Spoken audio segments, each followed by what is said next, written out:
Hello friends, नमस्कार। आप सभी का स्वागत है आपके अपने चैनल वनडे एग्जाम टारगेट पर। फ्रेंड्स, यहाँ पर हम देखेंगे मनोविज्ञान से रिलेटेड, बाल विकास और शिक्षण विज्ञान यानी कि चाइल्ड डेवलपमेंट एंड पेडागोजी से रिलेटेड बहुत ही इंपॉर्टेंट क्वेश्चन। लेकिन इसमें पूरा क्वेश्चन आपका चाइल्ड डेवलपमेंट से होगा, पेडागोजी इसमें नहीं इंक्लूड है। यानी कि पूरे क्वेश्चन आपके सब्जेक्ट से रिलेटेड हैं, सब्जेक्ट से रिलेटेड फैक्चुअल क्वेश्चन जो फैक्ट पर आधारित हैं। तो बहुत ही इंटरेस्टिंग क्लास होने वाली है। ये आप तभी सही कर पाएंगे जब आपका कॉन्सेप्ट क्लियर होगा। तो चलिए बिना किसी देरी के आज की क्लास को हम स्टार्ट करते हैं। जितने भी स्टूडेंट वीडियो को देख रहे हैं, वीडियो को लाइक करेंगे, दोस्तों में लिंक को शेयर करना बिल्कुल भी ना भूलें, क्योंकि नेटवर्क की बहुत प्रॉब्लम होती है, नोटिफिकेशन बिल्कुल नहीं जाता। आप लोग शेयर नहीं करेंगे तो सभी तक पहुँचेगा नहीं, और सभी तक नहीं पहुँचेगा तो वीडियो का फ़ायदा नहीं मिलने वाला है। सभी जो मैंने मेहनत की है वो सभी तक फायदा नहीं पहुंच पाएगा। आते हैं क्वेश्चन की तरफ। क्वेश्चन आप सभी की स्क्रीन पर है। निम्नलिखित में से सृजनशीलता का प्रमुख तत्व क्या नहीं है? पूछा जा रहा कि क्या नहीं है। मौलिकता है, अनुशासन है, धारा प्रवाहिता है या लचीलापन? ऑप्शन यहां पर हमारा बी सही हो जाता है, अनुशासन। सृजनशीलता के द्वारा उपलब्ध संसाधनों से किसी नए विचारों को जन्म दिया जाता है। क्रिएटिविटी यानी कि कुछ नया बना देना, कुछ नया निर्माण कर देना,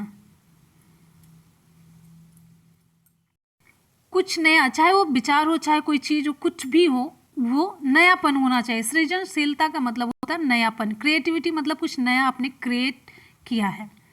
तो इसमें अनुशासन नहीं होगा।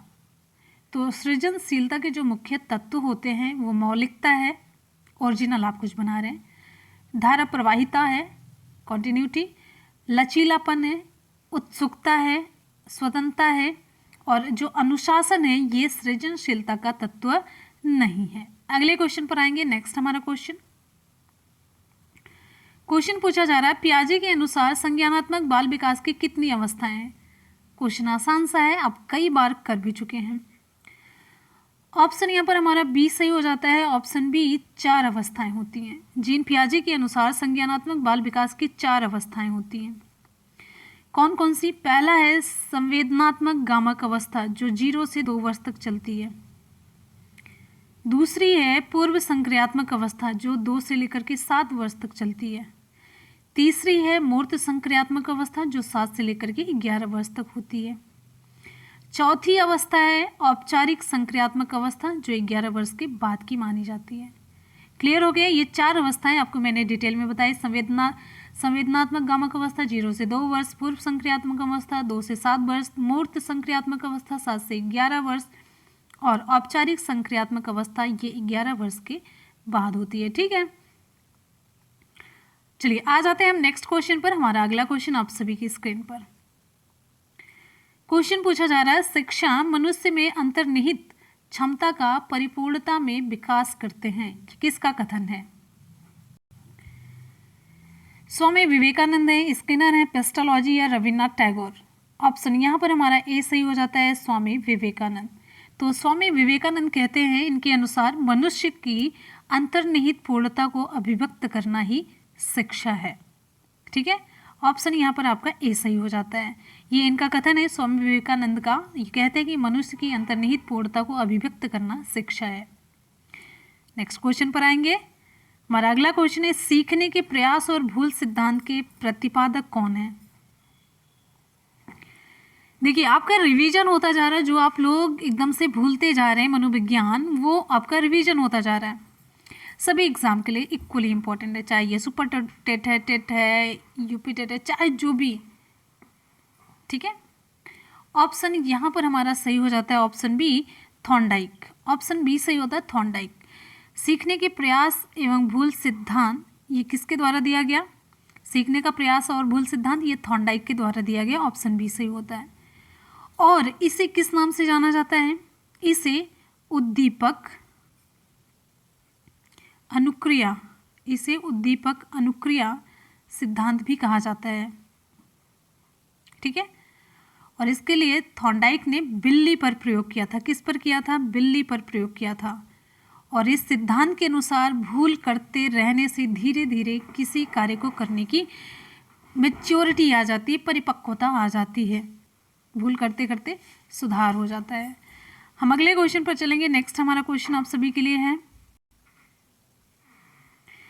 क्वेश्चन है, एक बालक जिसकी बुद्धि लब्धि 105 है उसे वर्गीकृत किया जाएगा किसमें? श्रेष्ठ बुद्धि में, सामान्य से अधिक बुद्धि, सामान्य बुद्धि या मंद बुद्धि? ऑप्शन यहाँ पर हमारा सी सही हो जाता है, सामान्य बुद्धि में।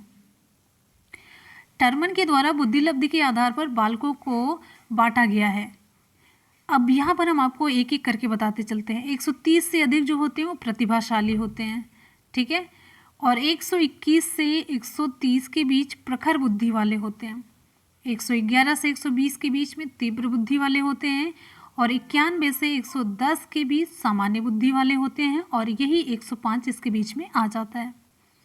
और 81 से 90 के बीच मंद बुद्धि, और 71 से 80 अल्प बुद्धि, और 71 से जो कम होते हैं वो जड़ बुद्धि है, ठीक है।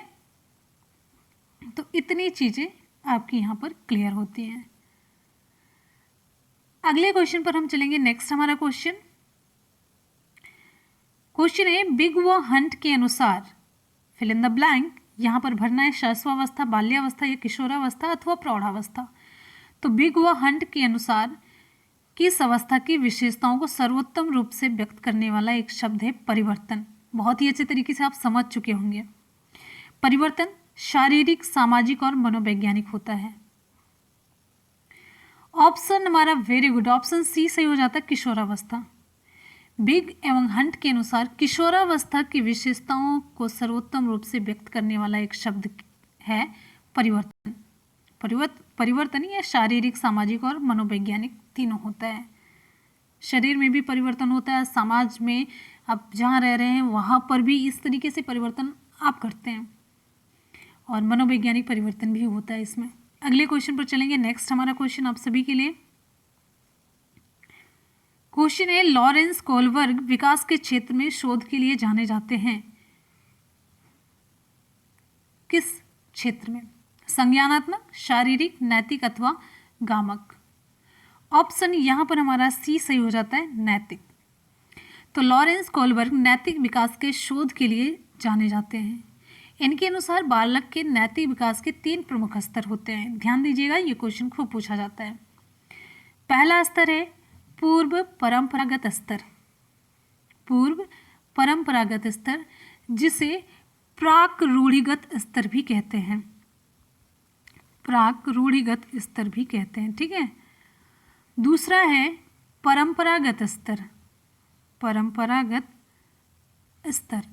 पहला पूर्व परंपरागत स्तर, दूसरा परंपरागत स्तर, तीसरा है उत्तर रूढ़िगत स्तर।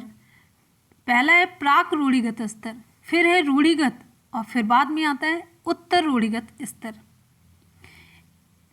ठीक है। तो इन्होंने नैतिक विकास के 3 प्रमुख स्तर बताए हैं, किसने? लॉरेंस कोलबर्ग ने।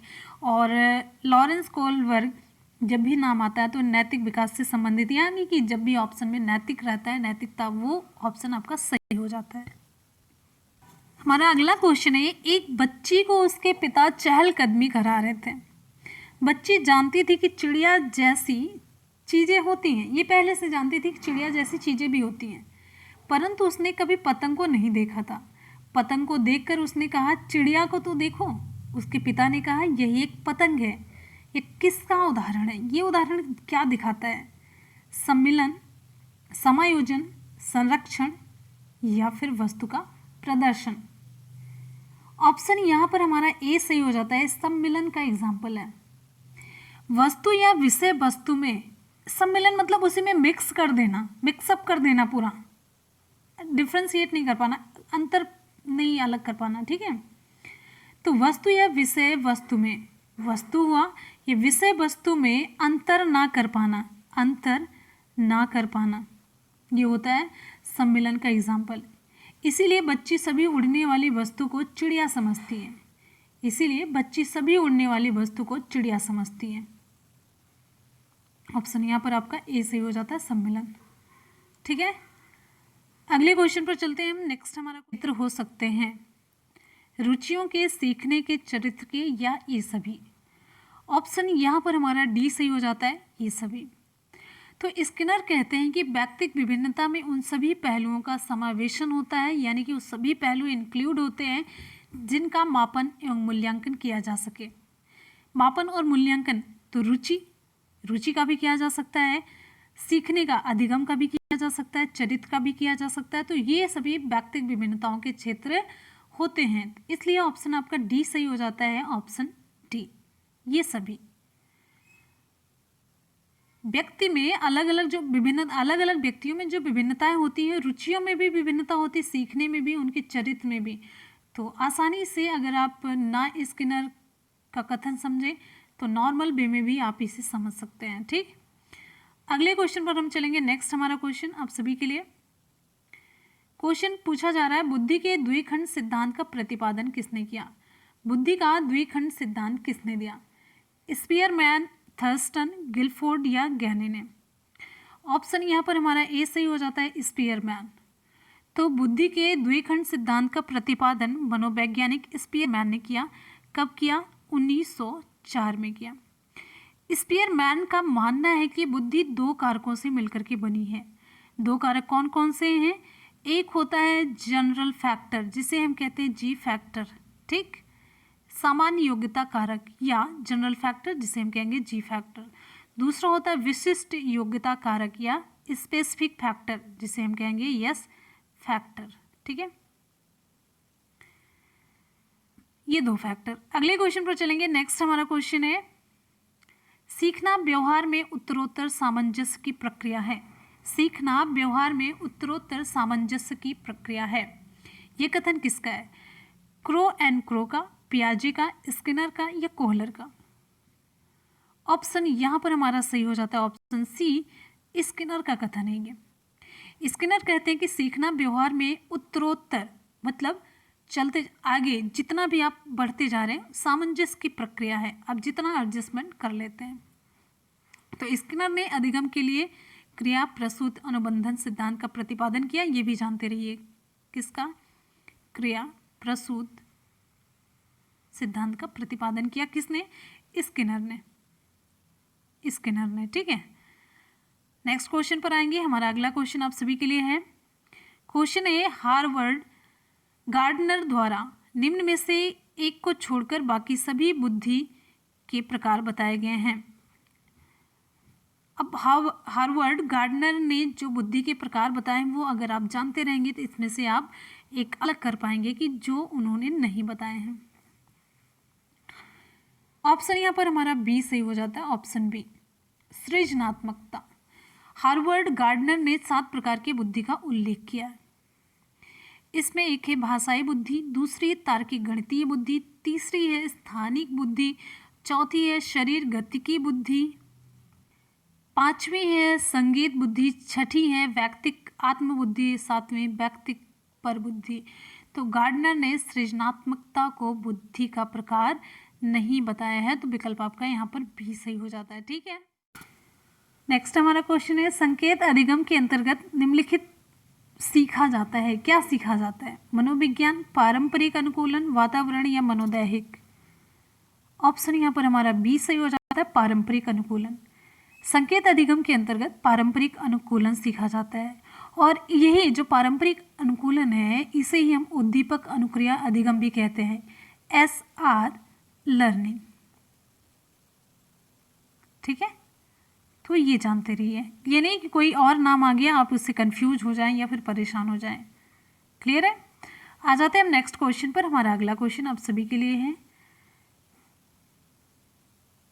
क्वेश्चन है, पियाजे के अनुसार बच्चा अमूर्त स्तर पर चिंतन, बौद्धिक क्रियाएं और समस्या समाधान किस अवस्था में करने लगता है?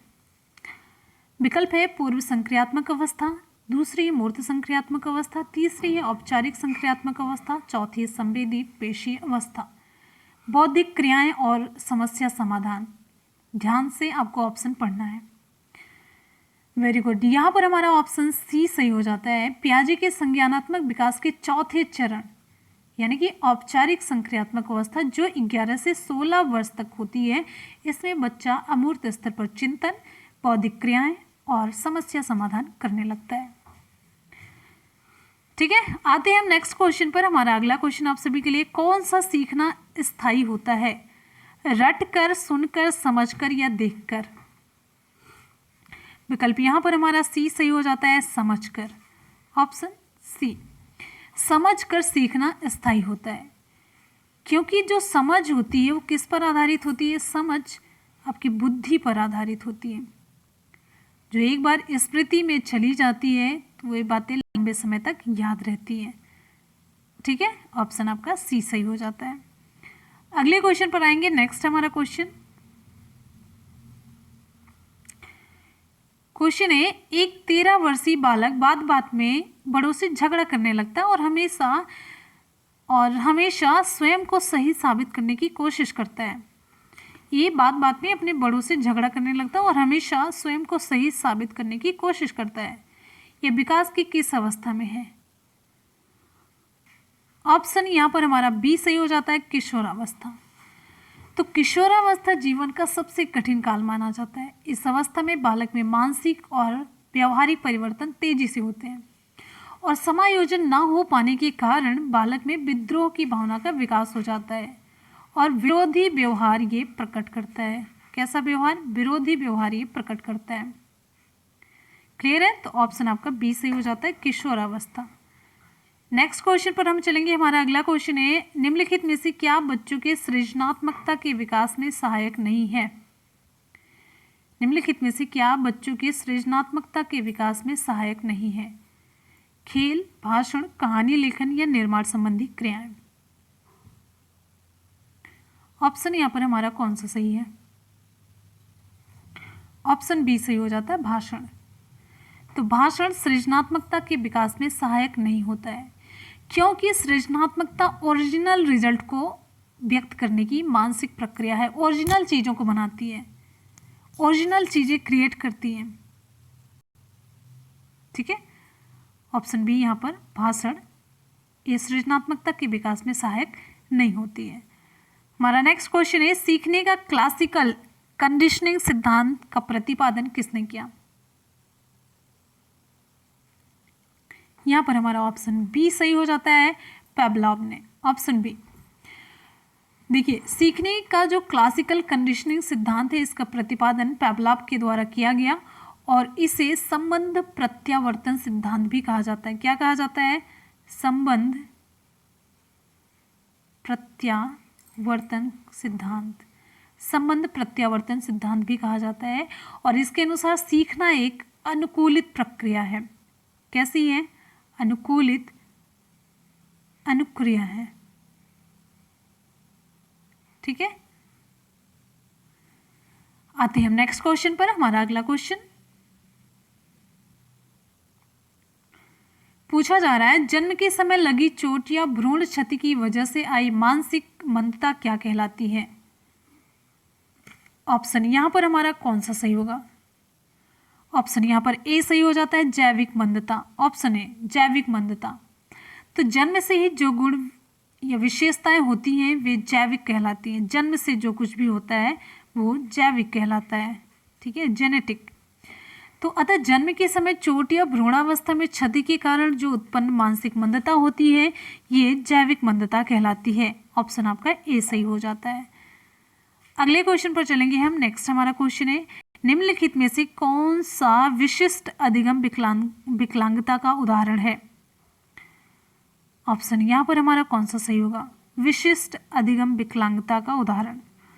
ऑप्शन बी सही हो जाता है, डिस्लेक्सिया। ऑप्शन बी सही होता है हमारा, डिस्लेक्सिया। तो डिस्लेक्सिया एक मानसिक विकार है और ये किससे संबंधित है? ये पठन से संबंधित है। इसमें बालक पढ़ने में अक्षम हो जाता है और ये अधिगम विकलांगता का उदाहरण है। ऑप्शन आपका यहाँ पर बी सही हो जाता है। ठीक, अगले क्वेश्चन पर चलेंगे। नेक्स्ट, शिक्षा में फ्राबेल का महत्वपूर्ण योगदान था। ठीक है, किसका विकास किया इन्होंने? व्यावसायिक स्कूल, पब्लिक स्कूल, किंडरगार्टन या लैटिन स्कूल? आप सभी जान रहे हैं। ऑप्शन आपका यहाँ पर सी सही हो जाता है, किंडरगार्टन स्कूल। किंडरगार्टन पद्धति में शिक्षा का विकास ये मनोवैज्ञानिक फ्राबेल के द्वारा किया गया और ये शिक्षा प्राथमिक की स्तर की होती है। प्राथमिक स्तर की, किस स्तर की? प्राथमिक। ठीक है, 1 से 5 तक। हमारा अगला क्वेश्चन है, निम्न में से संश्लेषण का उदाहरण है। संश्लेषण का उदाहरण क्या है? निबंध लिखना, संश्लेषण सिंथेसिस, भाषण देना, प्रमेय सिद्ध करना या चित्र रंगना। ऑप्शन यहाँ पर हमारा डी सही हो जाता है, चित्र रंगना। चित्र रंगना संश्लेषण का उदाहरण है, क्योंकि चित्र रंगते समय क्या किया जाता है? देखिए, संश्लेषण का मतलब होता है कि जोड़ना। जोड़ना, संश्लेषण का मतलब जैसे सारी चीजों को जोड़ करके एक कर दिया जाए। तो चित्र रंगना संश्लेषण का उदाहरण है, क्योंकि चित्र रंगते समय विभिन्न खंडों को विभिन्न रंगों से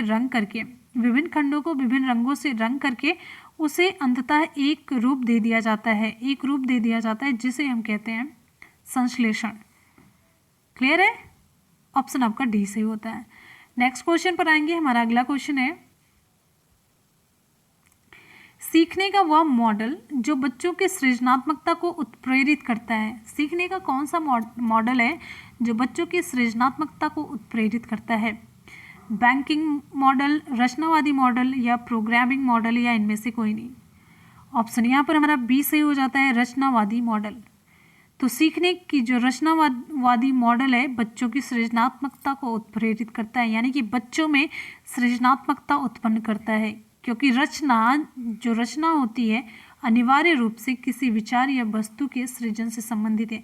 या तो कोई वस्तु बनाती है सृजनात्मकता, या कोई विचार में नयापन आता है, कि या तो किसी विचार में नयापन आता है या तो कोई वस्तु नई बनती है। ऑप्शन यहाँ पर हमारा बी सही हो जाता है। अगले क्वेश्चन पर चलेंगे। नेक्स्ट क्वेश्चन है, अगर वीडियो पसंद आ रहा हो तो सभी स्टूडेंट से रिक्वेस्ट करेंगे फटाफट से जल्दी से वीडियो को लाइक करेंगे। दोस्तों में लिंक को शेयर करना बिल्कुल भी ना भूलें, जिससे कि सभी तक वीडियो पहुंचे और मेरी मेहनत कामयाब हो, सफल हो। तो फटाफट से वीडियो को लाइक करेंगे। बहुत बढ़िया, क्वेश्चन की तरफ आते हैं। सामाजिक अधिगम आरंभ होता है अलगाव से, भीड़ से, संपर्क से या दृश्य श्रव्य सामग्री से। ऑप्शन सी, सामाजिक अधिगम। जब आप समाज में लोगों से मिलेंगे, लोगों के कांटेक्ट में आएंगे, तभी सामाजिक अधिगम होगा। तो लिंडग्रेन के अनुसार सामाजिक अधिगम की प्रक्रिया संपर्क के कारण आगे बढ़ती है। देखिए, जो क्वेश्चन पूछा जाता है ना, इनके कोटेशन से ही पूछ लिया जाता है और हमें पता भी नहीं चलता कि ये किसका कोटेशन। जो कोटेशन में बातें कही गई होती फिर वही सही होती 100%।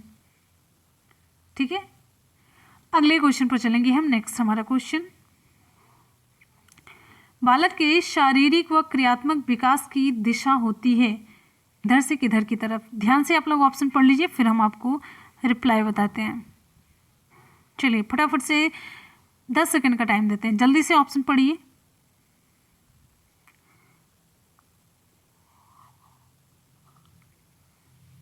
बहुत बढ़िया, विकल्प यहाँ पर हमारा बी सही हो जाता है, सिर से पैर और शरीर के मध्य से बाहर की ओर।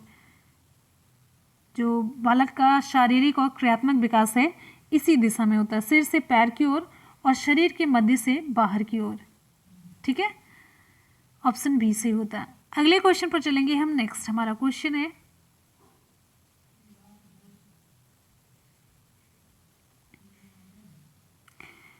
है, श्रवण बाधित बच्चों को पढ़ाने के लिए क्या प्रयुक्त की जाती है।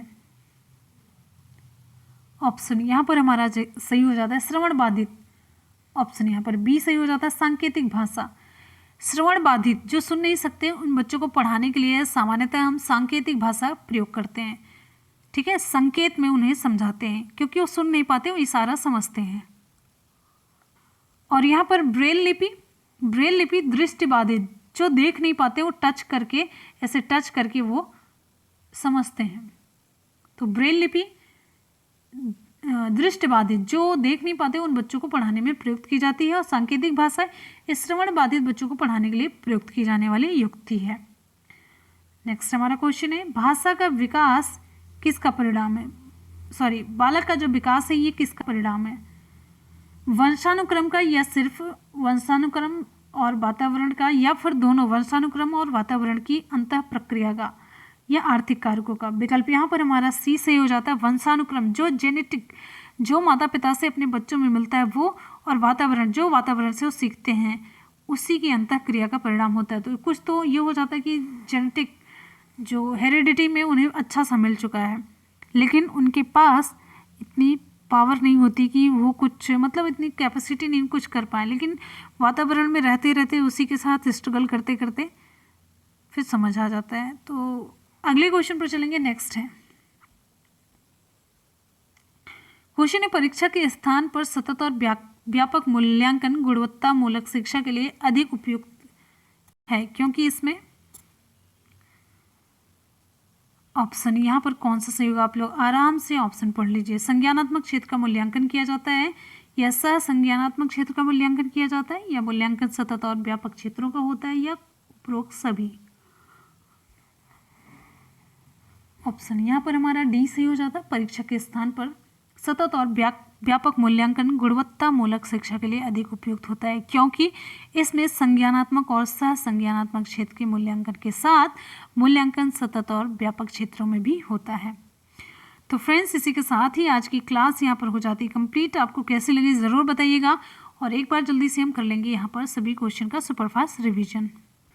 क्वेश्चन है, निम्नलिखित में से सृजनशीलता का प्रमुख तत्व क्या नहीं है। ऑप्शन यहाँ पर हमारा बी सही हो जाता है, अनुशासन। नेक्स्ट क्वेश्चन है, पियाजे के अनुसार संज्ञानात्मक बाल विकास की कितनी अवस्थाएं होती हैं। तो ऑप्शन यहाँ पर आपका बी सही हो जाता है, 4 होती हैं। क्वेश्चन है, शिक्षा मनुष्य में अंतर्निहित क्षमता का परिपूर्णता में विकास करती है, कथन किसका है। ऑप्शन ए सही हो जाता है, स्वामी विवेकानंद का। नेक्स्ट है, सीखने के प्रयास और भूल सिद्धांत के प्रतिपादक कौन है। तो ऑप्शन बी सही हो जाता है, थॉर्नडाइक है। हमारा अगला क्वेश्चन है, एक बालक जिसकी बुद्धि लब्धि 105 है उसे वर्गीकृत किया जाएगा। विकल्प सी सही हो जाता है, सामान्य बुद्धि में। नेक्स्ट क्वेश्चन है, बिग व हंट के अनुसार किस अवस्था की विशेषताओं को सर्वोत्तम रूप से व्यक्त करने वाला एक शब्द है परिवर्तन। विकल्प आपका सी सही हो जाता है, किशोरावस्था। नेक्स्ट हमारा क्वेश्चन है, लॉरेंस कोलबर्ग विकास के क्षेत्र में शोध के लिए जाने जाते हैं, किस विकास के क्षेत्र में। तो ऑप्शन आपका सी सही हो जाता है, नैतिक विकास के क्षेत्र में ये लॉरेंस कोलबर्ग का नाम आता है। हमारा अगला क्वेश्चन है,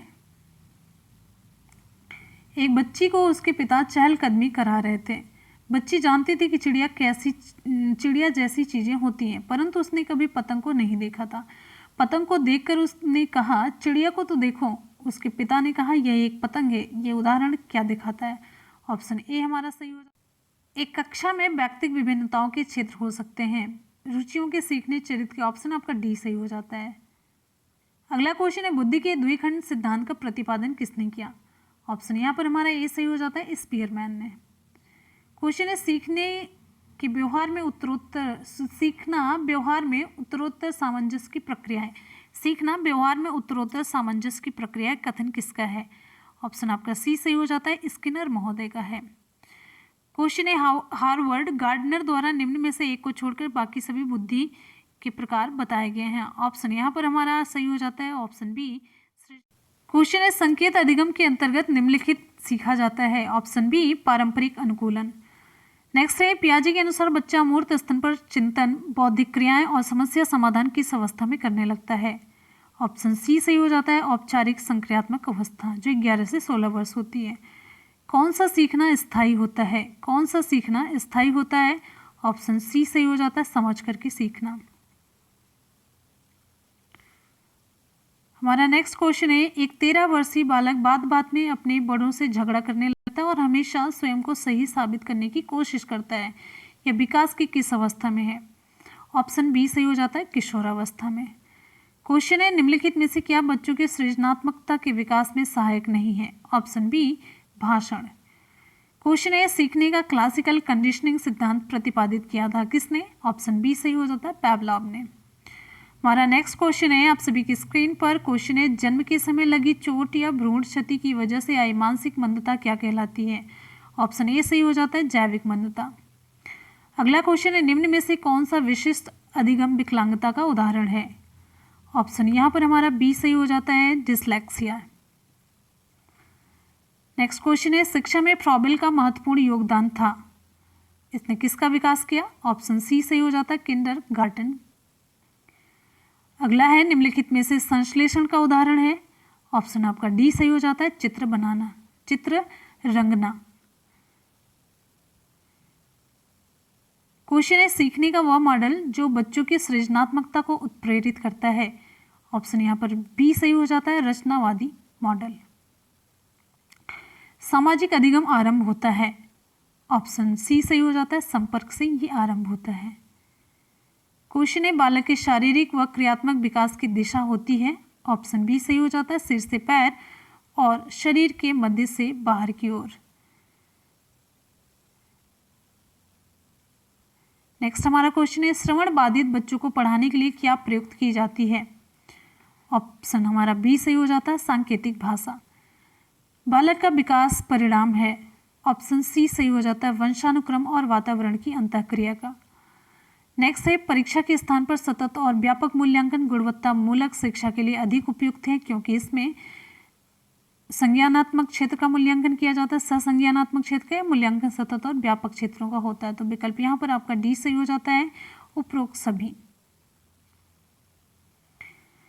तो फ्रेंड्स इस तरीके से आज की क्लास यहाँ पर कंप्लीट होती है। हम लोगों ने सुपरफास्ट रिवीजन भी कंप्लीट कर लिया। चलते हैं आज के सवाल की तरफ।